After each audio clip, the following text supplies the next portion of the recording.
You're listening to the Packernet Podcast Network. My dad works in B2B marketing. He came by my school for career day and said he was a big ROAS man. Then he told everyone how much he loved calculating his return on ad spend. My friends still laugh at me to this day. Not everyone gets B2B, but with LinkedIn, you'll be able to reach people who do. Get a $100 credit on your next ad campaign. Go to linkedin.com/results to claim your credit. That's linkedin.com/results. Terms and conditions apply. LinkedIn, the place to be, to be. When it comes to towing, seeing is believing.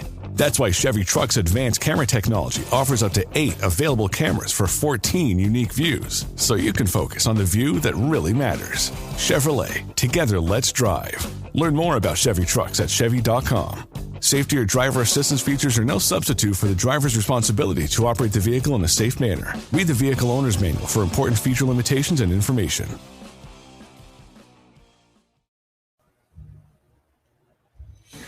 Bon dia. All right, what's up, guys? Welcome to Packers Total Access. My name is Clayton. You can check us out on Packernet.com. Find me on Twitter at Packers_access. You can email us, PackersTotalAccess@gmail.com. You can text us 865-658-5824. Joined alongside Jacob in Wisconsin. Both of us in here trying to get woke up, man. And just full disclosure, yesterday during the pregame show, I started coming down with something. And took some medicine for the postgame show. Actually took some medicine for the pregame show, took some medicine for the postgame show. Woke up this morning, and it felt like I took medicine all day masking this. So that's what it felt like. Hopefully this show isn't a complete train wreck, but obviously we're all trying to get woke up too. I told Jacob, I'm not expecting hardly anyone in here, man. That was a late night. How are you doing today, sir? It sucks, man. I'm not gonna lie. I also fighting some illness apparently all of a sudden. And it was a rough night, man. And it's whatever. We're gonna try to try to smile through the pain. But hey, I know you just said it's about like 62-ish where you are. I think it's about right around that same. You can open the windows up, have the breeze roll in. I had a breakfast sandwich, so forgive me if you see me start like burping and maybe that thing might be trying to work its way back up. But I don't know, man. It's just a tough one to swallow. So we'll get into it. It. If you do burp on camera, we're going to hit you with a flag. All right, that's coming. Oh, I hate that guy. All right. The big news of the day, obviously, Jacob, or not necessarily news, but the big talking point is Jordan Love, right? We know everybody's seen what happened last night. We don't know the severity of the injury. Now, typically, when you talk about this type of stuff, you get one of two reactions. You get some people who try to claim they're doctor or act like they're doctors, and you get other people that want to piss them on and pretend like if you're not even allowed to talk about it until somebody gives a report. Okay, I'm just going to tell you right now, if you're one of those people that are going to try to be like, you guys don't know what you're talking about, you shouldn't even touch on it, exit stage right. Okay, because we're going to talk about it. We're going to show the information that we've got. And, so that's what we're here to do. To me, when I first seen the injury happen, Jacob, I thought immediately knee. And then when I seen his ankle on the replays, his ankle go underneath him, I thought, okay, maybe high ankle sprain. But then, of course, I think it was Big B's, the first person I seen tweet out that video. And I don't know who actually, owned it. But when you seen the knee kind of buckle, I went, oh, no. Oh, no, because the way the ACL works going through the center of the knee joint, that looks indicative of it. Like I remember, I think it was Carson Wentz when he tore his and he tried to walk off and you could see the knee kind of buckle to one side or the other. I know that, bro, blood doesn't bother me. No. Violence doesn't bother me. But, man, the thought of something internal inside the body that you can't see being broke or that just – I don't know why. It makes me want to throw up on my boots. But nonetheless, we got a video here that the first time I seen it was on Facebook this morning. It's not a good segue. Makes me want to throw up in my boots. Anyways, here's a video of what happened exactly in slow motion. Up close. Bro, you get a game last night, like last night, there's not going to be a good segue. But this was filmed from the sideline. The lady who posted it said she did not own it. trying to find sources. So if anyone knows who filmed this video, nobody's gonna claim it in Brazil, bro. I did not record. No. I always want to take a second and give a shout out to whoever is providing it. Okay, so if you know who this is, if it's Alejandro down in Brazil, tell him we appreciate it. All right, don't tag him. But yeah, don't tag him. So here we go. This was immediately following the injury on the sideline. I don't know about you. This gave me a little bit of hope. Right here, I don't have hope yet. I'm going, oh no. But when he bends, I have never seen anyone tear an ACL, walk around the sideline with it, and bend his knee like this right here. Watch right here. This is what gave me the most hope. That split second right there. And again, it could be season ending. I don't know. Full disclaimer, but I don't know, man. To me, that looks a lot better than I originally thought. They would not be letting him walk around if they thought it was an ACL, right? That's just with my experience watching football anyway. Now, emotions are running high, adrenaline's running high. Jordan may be saying, "Get the hell away from me. I'll do what I want." Could be the case, right? But that's the latest I've got on it is this video here. What do you think, Jay? And again, there's nobody making a prediction here, guys. We're just simply having a conversation. Two football fans. All right, so save your what am I trying to say here? Your grandstanding and all that stuff for another show. All right, so Jacob, what are you thinking here, man? I'm not being too optimistic. I'm not a doctor, Clayton. You know that. You know that very, very well. But I don't know. I'm not a doctor. I don't know. It looks like I would hope it'd be a 4 to 6 week type situation. That being said, I that's all I can hope for. It's really tough, man. I did not last night. I refused to accept it. If you guys want to look back, I was just like, nope, no, it's fine. It didn't happen. Like, nah, he's gonna be fine. Everything's fine. Everything, like, I was the meme where the dog's in the house and the whole house is burning. Like, everything's copy. This is fun. This is good. Wait, man, that's a very zesty cup you got over there, Caleb. Hey, I am zesty. Look at that. No, seriously, this is one of my favorite cups. So I like the cups that are like wider, like a soup bowl, basically. Yeah, absolutely. Yeah. Absolutely. Yeah. I don't like those tall, slender, the slender man. Don't like those. Afham's calling you out right here. He goes, Love is over there walking like Clayton leaving Old Country Buffet. And I'm over here going, I don't think it's that serious. Unbelievable. Appreciate that. Boy. I could use an Old Country Buffet right now. Are you kidding me? We used to have one here in town. They closed down quite a while ago, and for good reason. Let's go to the chat real quick. And I want these Saturday morning, I guess, is correct. I said Saturday morning as if it's always going to be like this. I want these morning shows after the games to kind of be like this. Let's test the pulse of the fans, everybody in the chat. What are you thinking? That type of thing. So Matt Moe from Twitter says, prayers up for 10. Hopefully no news is good news right now. Feels like if they feared something with his injury, it would have been reported. See, that's exactly how I feel, Matt. But at the same time, they're in another country. They got to fly back. That's the only thing that makes me a little hesitant on that, because I know exactly what you're talking about, man. That's kind of how I let me put it this way. It's how I want to feel. I just don't know if it's accurate, right? Hopefully that's the case, though. We got Josh Martin in the house. Good morning, buddy. Good to see you. J6, this is what I'm going to refer to him as. I'm assuming that's correct. J exclamation point $6 says Clayton and or Jacob, how was the Carter bringing Love down on the play? Not a flag. This is definitely not in my wheelhouse, man. I'm not one that spends a whole lot of time on like the rule changes and penalties and stuff. I'm more like X's and O's, global perspective on why did the play work, why did it not work type thing. But you're not allowed to tackle the quarterback in the pocket below the knee, if I understood correct, or below the waist, if I understand correct. So was he still in the pocket? The way I remember the play, I'm pretty sure he stepped up out of the pocket, got turned around. You know what I'm saying? Yes, yeah, it looked like, honestly, because if you look, it looked like Carter grabbed him low. Another guy hit him while he was engaged. And it just, to me, all right, I tried to be positive. I can't.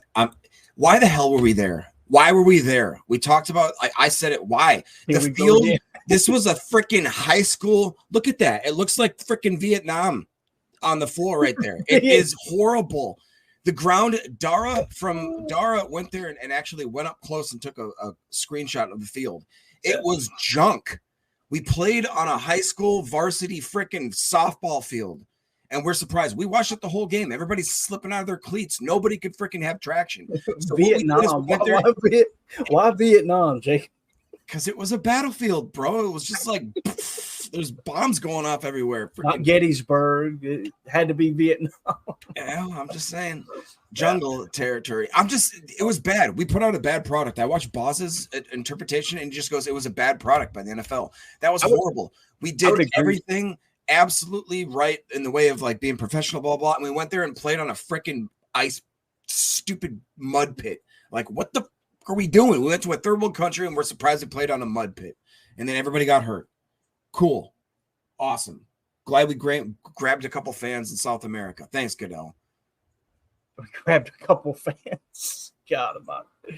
Listen, I'm going to be 100% real. When I seen the video that Dara posted, that looks like every football field I've ever seen after a game that's natural grass.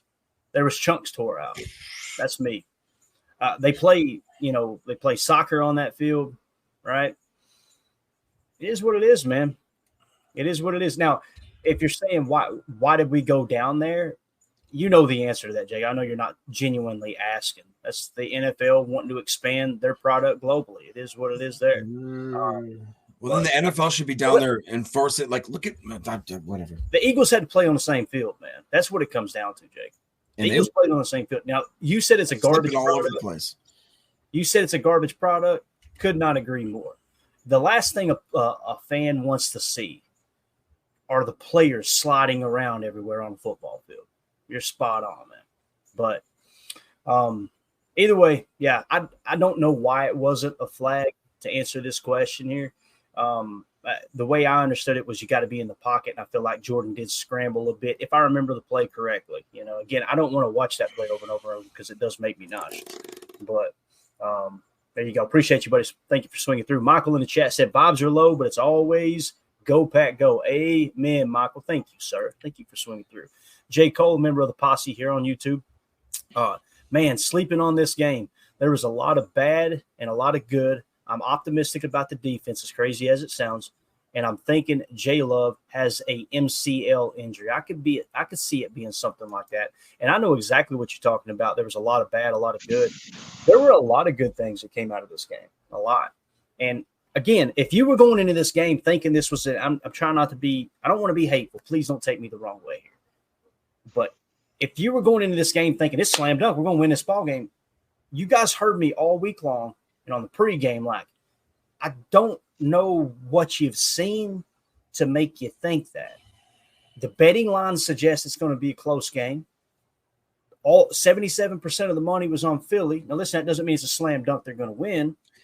They had the better O-line and the better D-line, so they're better up front. We showed you the statistics between Jordan Love and Jalen Hurts. Jalen Hurts is a more accurate quarterback. Jordan Love got better results last year. If you were to line up their receiving core against our receiving core, I think it's pretty evident with the starting 3 receivers and 11 personnel, you would take their receivers over ours. I can't imagine somebody's not taking A.J. Brown, Devonta Smith as your number 1 and your number 2 over Romeo Doubs, Jaden Reed, although Jaden Reed absolutely balled out. So all week long, we heard people say, slam dunk, we're winning this game. I don't know what you're talking about, blah, blah, blah. And then you get to the game, it happens, and everybody's like, oh, my God, this is the NFL. This happens every single game. The worst team in the league is this close to the best team in the league. And on any given Sunday, they can win that game. Look at the schedule. Unless y'all were expecting them to go 17-0, the first 4-game stretch, the way my schedule breaks down of how many wins you may or may not have, I'm looking up going 10 to 13 wins. Nobody say plate me crazy for that.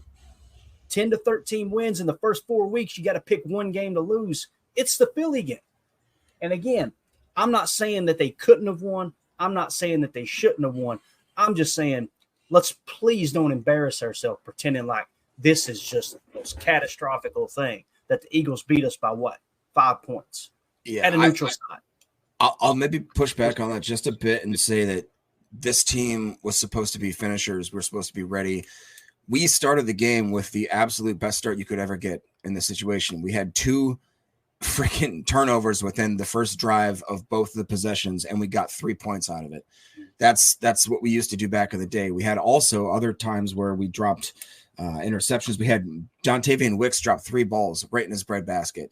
Romeo Dobbs dropped 2 balls that were right in his breadbasket. We had a chance to put this game away. We would have a chance to be up 21-0 basically right away, and we did not capitalize on it. We were absolutely tentative. We were sissy-ish, and that's the point that makes me very upset, is because this is kind of the Packers of old. We should have had the knife on their throat and finished it right away, and instead we sissy-footed around, and to be fair, Josh Jacobs finished with, I think, a good yards per carry, and I was solid with that, but he started horrible. The guy I don't think he gained more than 5 yards within the first 8 or 9 carries that he had. You talking about Jacobs? Yeah. Yeah, we're not going to go. We're going to just continue to go round and round on that, man. He finished with a good yards per carry, and I think he honestly, once the offense got going, I thought he showed what he could actually do. But to start, there were bodies in the backfield, right? 100%. Yeah, I'm just saying. In my opinion, once again, I don't want to bring it. Well, whatever. Aaron Jones made a career out of guys in the backfield and just knifing through, and that's just what I'll say about that. That's all I got to say about that. Josh Martin says likely ACL, and then the very next comment, sincerely Dominique, nice eyeball, says this video makes me optimistic. His left leg looks fine. I don't know about fine, but I'm with you. This made me more optimistic. It's just crazy that in the chat, and this isn't a shot at anybody. It happens with us here on the show. We could be watching the same exact thing and come away with 2 different explanations. But we got Carly Ray joining us. Carly, I'm sure you jumped in here for a reason. What's on your mind today? I just wanted to respond back to what Jacob said about the field, and Josh Martin also said it in the chat here, and I heard it from Andy Herman, who's a source that I totally trust, but he said that the field was actually constructed by technicians from both the Packers and the Eagles, that they specifically installed it in here for this game, and that it was our team's people that did this. So it wasn't like they were playing on some substandard field. I think the humidity down there, which is maybe something that we don't have as much up here, like in the southern states, like they just there's a huge, I think it was 67% humidity that could have made it slipperier, and games, grass fields get messed up. So I don't really think that was a oversight on their part. Yeah. And that was the thing too that was talked about a lot, was earlier in the day. Kick off the 2024 football season with Prize Picks, America's #1 daily fantasy sports app. It's the easiest way to play. Just pick more or less on 2 to 6 player stat projections and watch your winnings roll in. This September, get automatic win every week by picking Caleb Williams to get just 1 passing yard. That's right, 4 weeks of free wins, but only if you jump on it before September ends. And don't forget, you can win up to 100 times your money with as little as 4 correct picks. Prize Picks even has injury insurance, so if your player leaves the game early, you're still in the game. I've been loving Prize Picks, my go-to for simple, fast, and fun fantasy action. When my picks hit, I get paid in as little as 15 minutes. Download Prize Picks now and use code PackDaddy to get $50 instantly when you play $5. That's code PackDaddy for $50 guaranteed. Prize Picks, run your game. Remember, Prize Picks is a skill-based fantasy game, making your lineups just got a whole lot more exciting.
Hey, I'm Ryan Reynolds. Recently, I asked Mint Mobile's legal team if big wireless companies are allowed to raise prices due to inflation. They said yes. And then when I asked if raising prices technically violates those onerous 2-year contracts, they said, "What the f*** are you talking about, you insane Hollywood ass?" So to recap, we're cutting the price of Mint Unlimited from $30 a month to just $15 a month. Give it a try at mintmobile.com/switch. $45 upfront payment equivalent to $15 per month. New customers on first 3-month plan only. Taxes and fees extra. Speed slower above 40 gigabytes. See details. The couple of days that people were reporting down there, I heard multiple people say early in the day, the field looks fine. At night, it looks a little shiny, like it's getting damp, right? So both teams, obviously, one of the biggest issues, and it kind of goes to what Jacob's saying, you get down there, 24, 48 hours before you got to play. You don't have time to truly test it during game time. And they didn't let them go to the field beforehand, if I'm not mistaken. They all no, went there. They were at the stadium the day before, but I'm pretty sure they wasn't there after dark. They said that I was told, or I read that they weren't actually allowed to actually go on the field until right before when they were doing their warm-ups and all that kind of stuff. Really? So they were warming up on the sideline or something? No, that they were training at facilities near there, that they actually weren't allowed to go there a day before or anything like that and test it out, because of field conditions. We've heard two different things then, because I heard they did a walkthrough Thursday on the field. Okay, but again, that's not cleated up in full practice during nighttime situation there. So obviously, moisture's a lot different at night. Here we are being meteorologists now, right? So. Anything, Carly, thank you for that tidbit of information. First of all, I didn't know the teams constructed the field, but I just assumed, hey, this is the same exact field that they played soccer on. And if it's good enough for soccer, I feel like it's good enough for the NFL, but that's just me. I'm one of these people too, though, man. I ain't going to no excuses. And I understand that might piss people off, but I really don't care, to be honest with you. Both teams got to play on it. Suck it up, Buttercup. Let's go. Let's get it done. I remember the days of the old vet in Philly. Horrible situation. Chicago, 10 years ago, 15 years ago, their grass literally tearing up in 2-foot chunks when guys were running it is. Wasn't it in Oakland where they used to play with the A's and the Raiders on the same time? So you'd be playing in a baseball diamond, half of the freaking football field. They had flooding issues real bad. Completely soaked. So, yeah. All right, let's go to the chat real quick. I marked a few here. Sincerely, Dominique said they also said he walked out of the locker room unsupported. I'm telling you, none of these details sound like an ACL, or at least a full ACL, I should say. Jeff Stone said, "Good morning, everyone doing the waiting game on 10. If he was out for the year or a few games, the season is not over. They still have a lot of talent. They have lots to clean up on defense and offense." That was the one positive, if you will, Jeff, I believe. There's no way you can blame one unit, one player for this loss. There's so much blame to go around. The Jordan Love interception, if you want to blame Jordan Love and go, you shouldn't have thrown that ball, I get it. He threw into double coverage and it got picked. But there's also choice routes involved.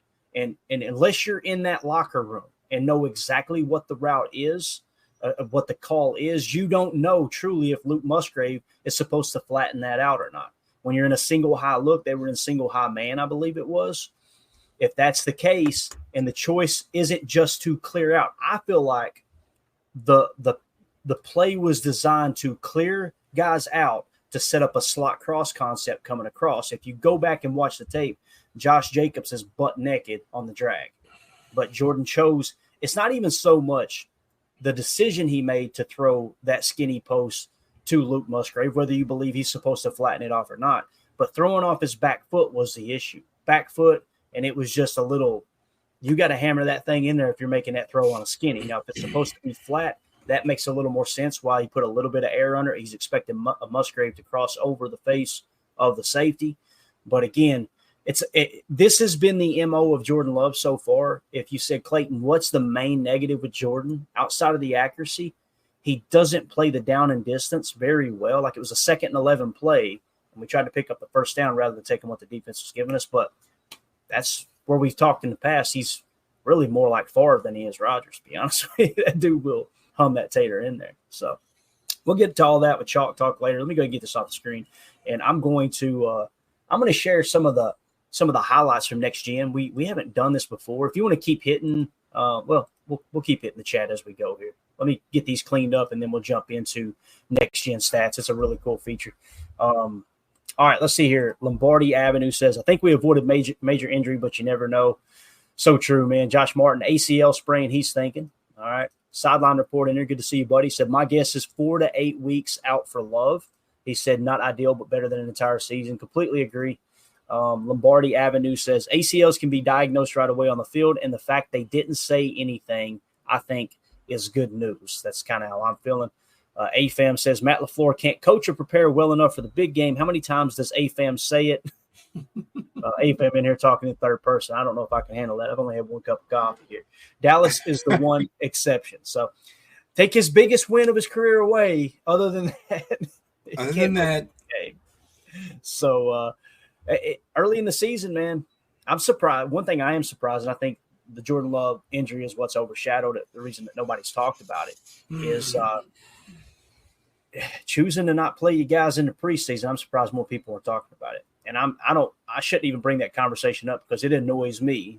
But no, I think that's a fair point. That's a fair point. Yeah, I mean, it is what it is. You choose not to play them, they come out and play a little sluggish, you know. Checking out Gypsy Mike says, why did Alexander run a 5-yard horseshoe move away from Brown on the one touchdown, then seemed to give up 10 yards before the end zone? Replayed it a few times, and it looked odd as hell. Checking out, I'm going to catch some slander for this, but and I'm going to blame you, sir. This is your fault. I felt like that with Jai for the last 2 years. There's just something that you see how everyone else plays the defense, and he just seems to freelance. Now, with that being said, the interception he got, that seemed like that was some freelancing. To me, it looked like everybody was in zone match. I could be wrong, and I need to go back and watch the All-22 actually study it. It looked like zone match. As a matter of fact, we got it right here.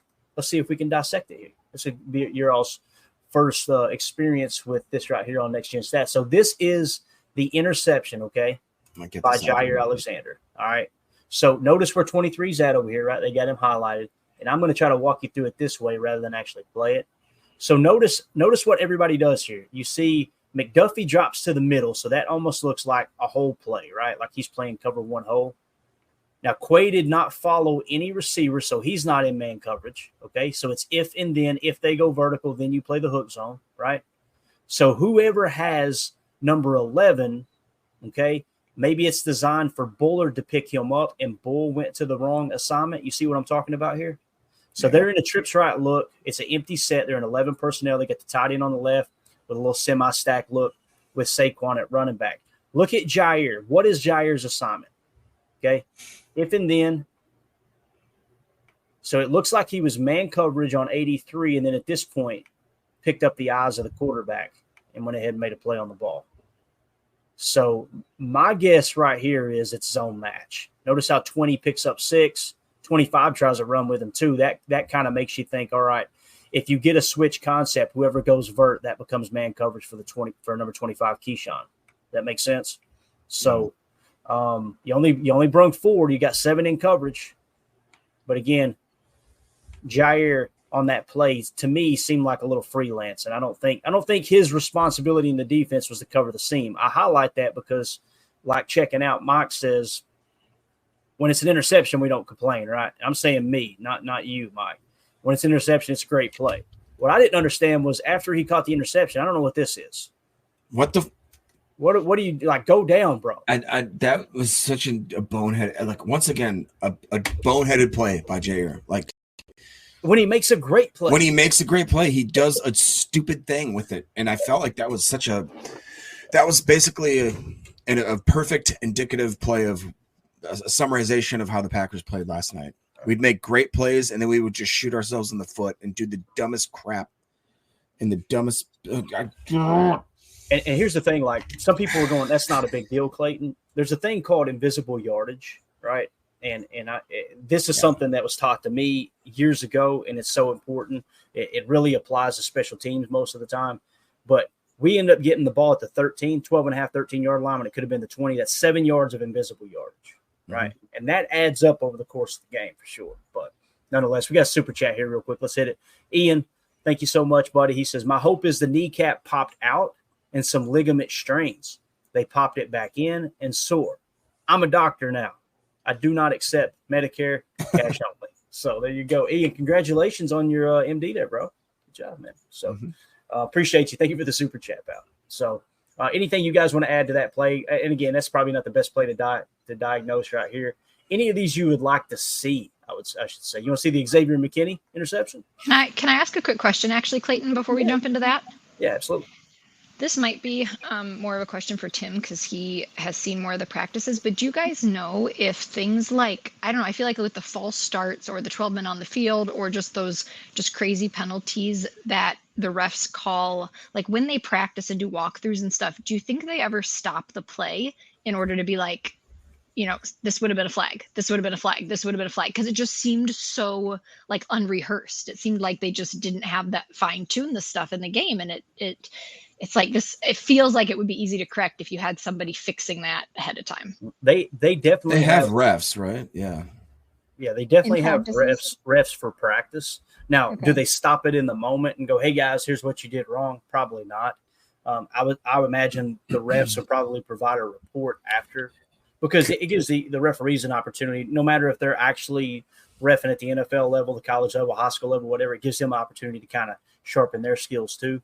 But yeah, they definitely have refs at certain practices. Not all. Carly, do you remember at one point, Carly, they had a 12-man on the field for both teams? Do you remember that? That was insane. That was the first for me.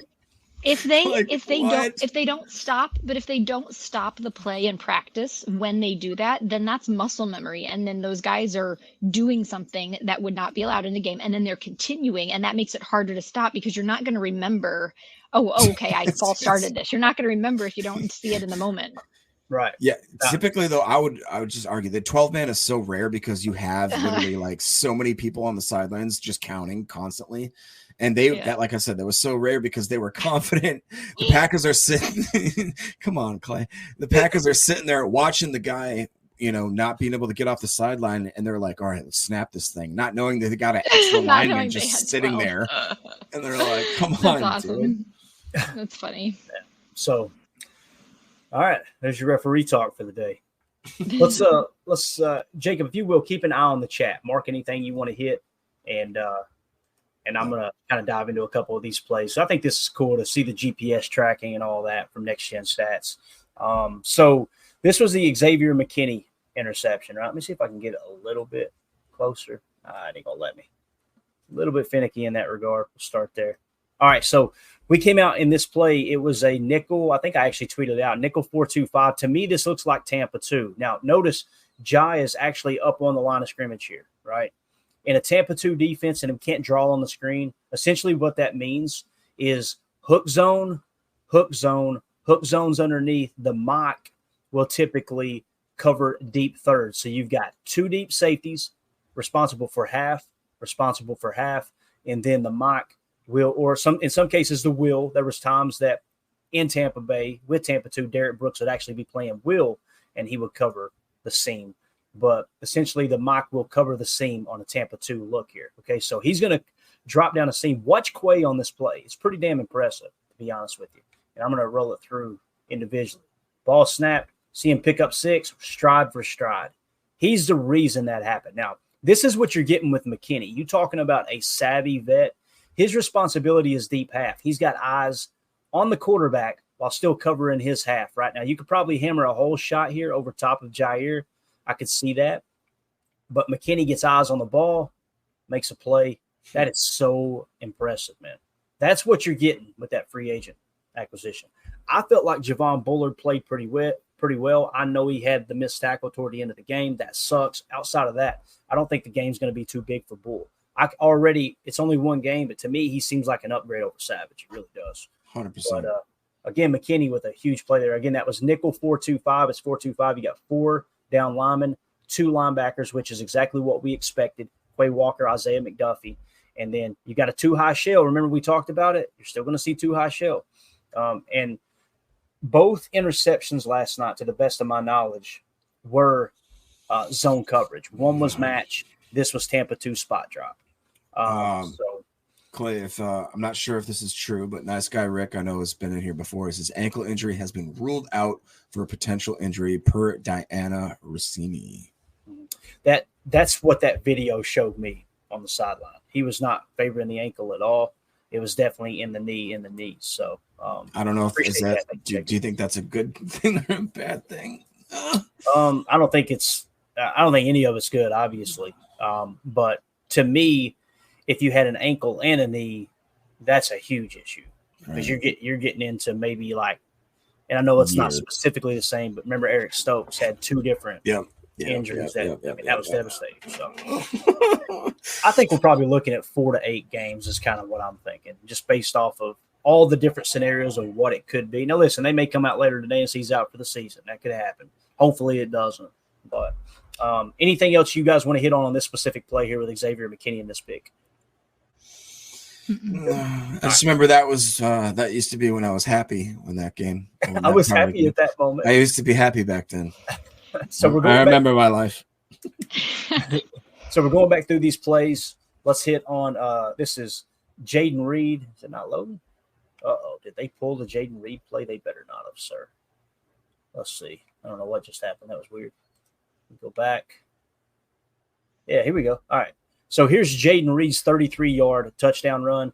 The set, to me, it looks like you come out in 11 dub nasty, and you got kind of a stack look on the left. You're going to do some pre-snap jet motion, and I love that I believe this is the first time they showed the jet motion all night. They actually gave the ball to Reed, so you're setting up something for later in the game, obviously.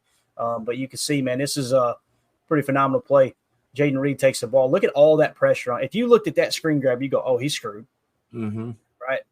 But watch him just turn it on right here, man. Look at 31 getting out there. Look at our boy 31 picking that block up, giving him just a slight lane. Yeah. Josh Myers getting out front like he does. We've seen it all night, but I'm telling you, man, last night there was a couple times he got out front, got to the safety and just completely whipped. In this case, at least he puts the fear of God in number 2 and runs him to the sideline a bit. Look how number 2 takes off. I'm getting the hell out of here. That's a big boy. So obviously turns it on there. And look at 63. Look at Rasheed Walker. How far downfield is he, guys? Yeah, he had a couple bad penalties last night, but other than that, I thought he played pretty well. I mean, he's 30 yards downfield. Pretty impressive. So, again, that was your jet sweep. I'm pretty sure you would refer to him as the F on that play. He'd be playing F there. Opposite the tight end on the line of scrimmage is Romeo Doubs. That's your X. There's your Z.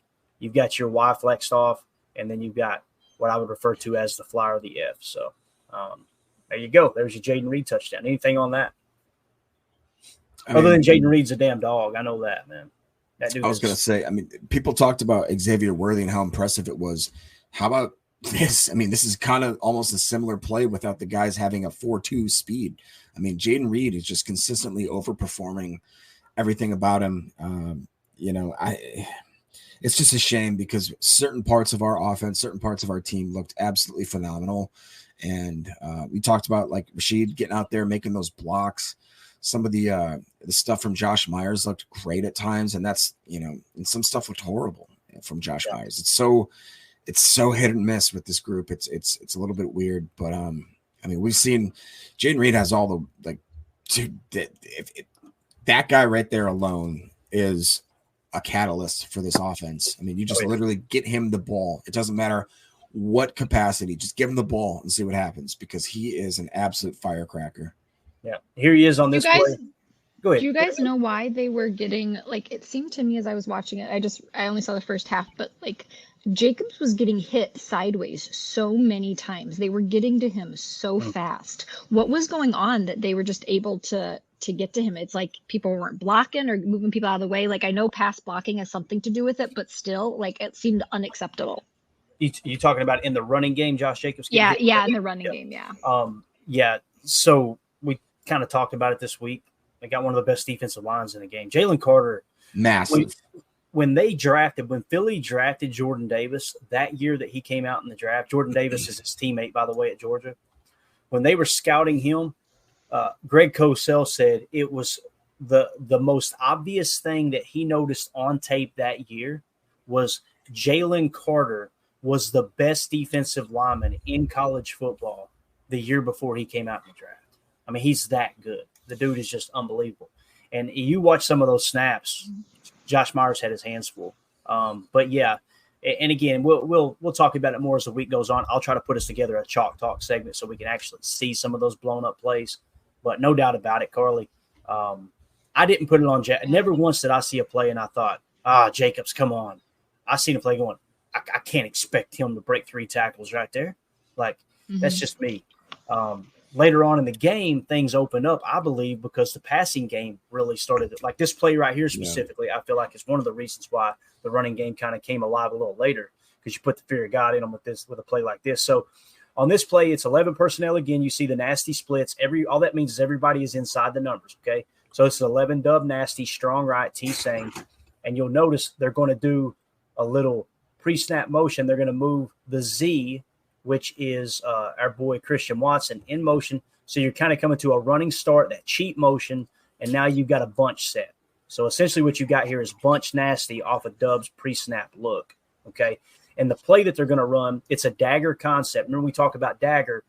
It's kind of a switch dagger. I didn't include that in the tweet. Christian Watson start on the right. The goal is to take Romeo Doubs, and what you're going to try to do is walk those defenders out. Remember we talked about it all week long. So he's going to run basically a non-fade route here, and that's going to open things up in the middle of the field where you're going to run a double climb. And what we mean by double climb is, notice Jaden Reed is going to run kind of that deep crosser, and then off the backside of that, you're going to get the same thing with Christian Watson. A true dagger concept, Watson will be a dig, but there's choice routes involved. And in this case, I think it was a by design double climb look. You had 85 chipped on the outside. That's Tucker Kraft, and he's going to leak out. And then you had a circle or an angle route. Maybe it was supposed to be an angle and he just didn't cut it up sharp. I think it was a circle route underneath with Josh Jacobs. So as we roll it forward here, you'll see the double climb. Christian Watson's coming off the backside. You got 2 guys butt naked through the trailer park right here you can throw the ball to. I'm going to say this. You want a positive from the game? A positive from the game for me, Matt LaFleur was scheming his ass off. There were people open all night long. Several balls, 4 or 5, maybe 6 balls, Jordan Love just missed. And that's been the only knock with J Love is his accuracy. It seems like this looked like his accuracy first half of last year. If he returns to second half form, you're going to get that cleaned up. And again, Jake Shavink said it best. Before the wheels fell off, on Twitter, Jake Shavink said, J Love drifting a lot out there. It got like absurd how much he was fading back and when he didn't even need to, right? Now, his head hit the turf on one play. I don't want to cue up the conspiracy music, but there was one play where he got hit and his head hit the turf. Oh, yeah. I felt like from that point on, he really didn't look comfortable. He looked like he was, I don't want to say he was out of it. I'm not going to try to fuel that speculation, but he just didn't seem like the same player. Obviously, when you're on the sideline eating bananas and chugging water, you're having cramps. That could have had something to do with him not setting his feet last night, too. Some people were going, oh, that's just an excuse. You get a cramp in one or, God forbid, both your legs and go out there and show me perfect technique throwing the football. It ain't going to happen. You have a talk with Jesus when you get cramps in the calf. You can barely walk. You can barely walk or stand. It's horrible. Exactly. Go ahead, Jake. What were you going to say, Bob? No, that's fair. I think that was I was actually going to bring that up, is that I watched one of those plays. It wasn't how he hit the ground, it was the fact that his head snapped back and bounced off the back of that ground like that. And like you said, he got up. And I think more than that is what you just referenced, is the fact that you saw this guy randomly, like, why is there so many dudes working on this dude's legs? Like he wasn't limping and he wasn't, but you could tell there must have been something there that he said, hey, I don't feel right. I've had cramps before. Like, have you ever randomly woken up in the morning and just been like, oh Lord, the world's going to die. Like you just start grabbing your sheets and your dog's looking at you like, what is happening? The best. I woke up one in the middle of the night and had a cramp in my calf muscle. And Mandy, imagine her perspective. She wakes up and she sees her husband with his knee in his hand, leg raised up, and I'm literally punching my calf muscle hard as I can. I'm like, please get out of my body. It was unbelievable. So, again, when these injuries and stuff like this happen, man, I always try to take it back to me being a normal, out of shape man from the mountains of Caucasus. I'm not going to criticize these world-class athletes that they can't handle something. That's just, I'm not going to be that dude. Did we get to we didn't cover everything in the chat, did we? Let's hit this one. Demetrius in the chat said Wicks and Watson drop passes, drop their Wicks and Watson's drop passes hurt, and along with the TD called back for 12 men on the field. Yeah. If that TD counted, this is probably a different outcome. Very good point, Demetrius. Very good point. Well, question though, if they didn't have 12 men on the field, would the TD have even happened? Yes. If the defense has 12 men on the field and you score, that's my favorite play in football because it says you couldn't stop us with an extra guy. We're just going to go ahead and decline that. So, yeah, but I mean, like, was he open because we had an extra man out there being defended? Is that why Reed got open? I don't know. I didn't dig too much into the play, to be honest with you. It could have been the case. It should have helped. Yeah, it should have. Should have helped having an extra guy out there. But, yeah. All right, let's see here. AFAM said, us not wanting to start fast lost us the game, in my opinion. More negative than good, but we're still young, and AFAM already knew we ain't close to the top teams. There you go. AFAM knew it all. Tell you what, my man. All right, let's see. Checking out, Mike says, what I want to see is Bagent in a Green Bay jersey. Dude looks like Tom Brady 2.0 and Willis's booty. I'd have no problem giving up a second if Love is out 4 games. Man, don't get me wrong. I like Tyson Bagent, whatever his name is, but one, how the heck do you think the Bears are just gonna be like, okay, here, we'll help you out here, bud? I respect your opinion, Mike. I really do, bub. I'm of the opinion that if Love, let's say Love was out for the year, the chances of us winning it all, not good. You know, hey, dude, no, we got Malik Willis, bro. You kidding me? So my point is, why give up more draft capital? You know what I mean? That's kind of the future of your organization. I understand where you're coming from, though, Mike. If you could guarantee me he is Tom Brady 2.0 and we go on to win a Super Bowl and we got Tom Brady for the next 10 years, give him a first. Throw that in there just because we feel bad for absolutely stealing him from him, right? But yeah, I just as Ricky Bobby once said, I'm too drunk to taste that chicken. I don't think I'd want to do that. But thank you, Mike. All right. Anything else we want to hit on? Do we want to take this to an hour 20? That's the real question. You're the boss. We can probably, if I'm the boss, we're hurting. I'm just telling you that now.